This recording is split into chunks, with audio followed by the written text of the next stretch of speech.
생생귀촌입니다. AI로 녹음하는 거 어떠신가요? 제 목소리보다 좋다는 피드백을 받고 충격입니다. 당분간은 AI로 만나겠습니다. 자, 시작합니다. 부동산, 가족 간 증여 대 매매, 무엇이 유리할까? 오늘은 가족 간 부동산 이전을 증여로 할지 매매로 할지 헷갈리는 상황을 깔끔한 프레임으로 정리해드리겠습니다. 결론부터 말하면 세금 하나만 보지 말고 총 비용과 리스크, 그리고 가족 관계까지 함께 보셔야 합니다. 먼저 큰 원칙입니다. 첫째, 기준 가액은 시가입니다. 증여든 매매든 시장 가격을 중심으로 판단하고 근거 자료를 반드시 준비합니다. 둘째, 총 비용으로 비교합니다.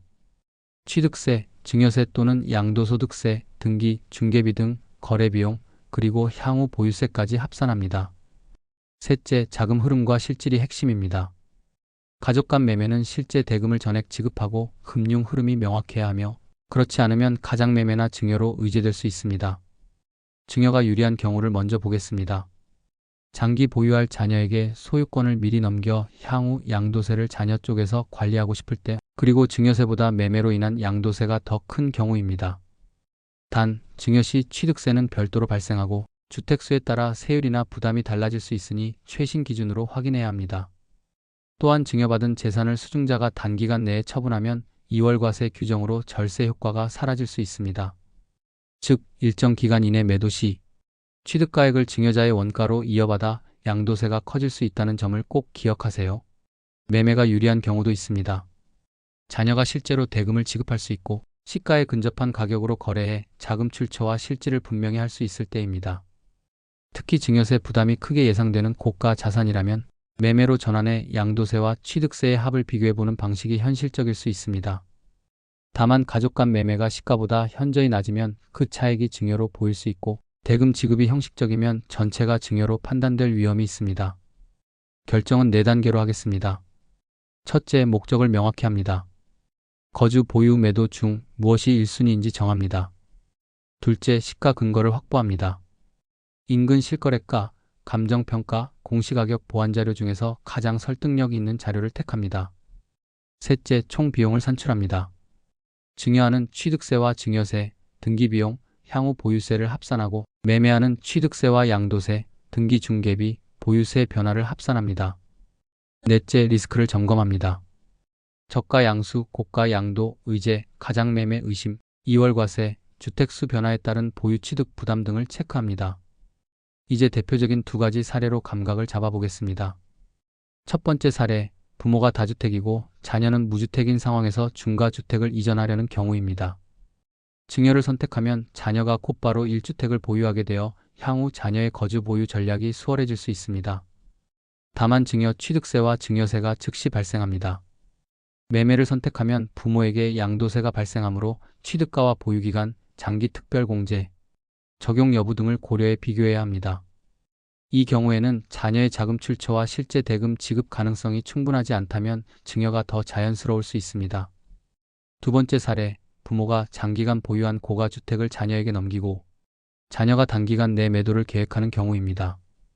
이때 증여 후 단기간 매도는 2월과세에 걸려 자녀의 양도세 절감 효과가 크지 않을 수 있습니다. 매매를 선택하면 부모에게 양도세가 발생하지만 전체 합계가 더 예측 가능할 수 있습니다. 이 경우에는 처분 시점과 보유 계획을 먼저 확정한 뒤에 방식이 결정되는 편이 안전합니다. 증빙과 절차의 핵심 포인트를 정리합니다. 증여의 경우에는 증여계약서, 시가근거, 가족관계 증명, 취득등기 절차, 증여세 신고를 세트로 맞춰주세요. 매매의 경우에는 매매계약서, 자금조달계획, 실제 대금, 이체 내역, 잔금 영수증, 취득세 등기 완료 자료까지 일관된 타임라인으로 남겨야 합니다. 특히 가족 간 매매는 전액 계좌이체가 기본이며 현금 혼합이나 상계 처리는 오해의 소지가 큽니다. 주의해야 할 리스크도 짚겠습니다. 첫째, 시가보다 매우 낮은 가격의 가족 간 거래는 차액에 대해 증여로 의제될 수 있습니다. 둘째, 증여 재산을 수증자가 일정 기간 내 처분하면 2월과세로 취득가액을 승계해 양도세가 커질 수 있습니다. 셋째, 명의신탁은 중대한 위법입니다. 편의를 위해 타인 명의로 보유하는 행위는 과태료, 형사문제와 세금 추징으로 이어질 수 있습니다. 넷째, 자금 출처 소명은 사후에 더 까다롭습니다. 미리 메모와 계약서, 이체 증빙으로 흐름을 보이게 만드세요. 실전에서 바로 쓸 수 있는 간단한 계산 프레임을 드리겠습니다. 증여안의 총비용은 증여 취득세 더하기 증여세 더하기 등기, 부대비용 더하기 향후 3년 보유세의 변화입니다. 매매안의 총비용은 매수 측 취득세 더하기 매도 측 양도세 더하기 등기 중개비 더하기 향후 3년 보유세의 변화입니다. 두 합계를 나란히 놓고 리스크 포인트와 가족 계획까지 더해 최종 결정을 내리시면 됩니다. 숫자는 해마다 조정될 수 있으니 세율과 공제는 최신표로 대입하세요. 마지막으로 체크리스트형 결론입니다. 하나, 목적과 시점을 먼저 고르세요. 보유냐 처분이냐에 따라 답이 달라집니다. 둘, 시가 근거와 자금 흐름을 준비하세요. 모든 판단은 근거 자료에서 출발합니다. 셋, 두 안의 총비용과 리스크를 나란히 비교하세요. 증여는 2월 과세, 매매는 가장 매매 의심을 특히 주의하세요. 지금까지 함께 해주셔서 감사합니다.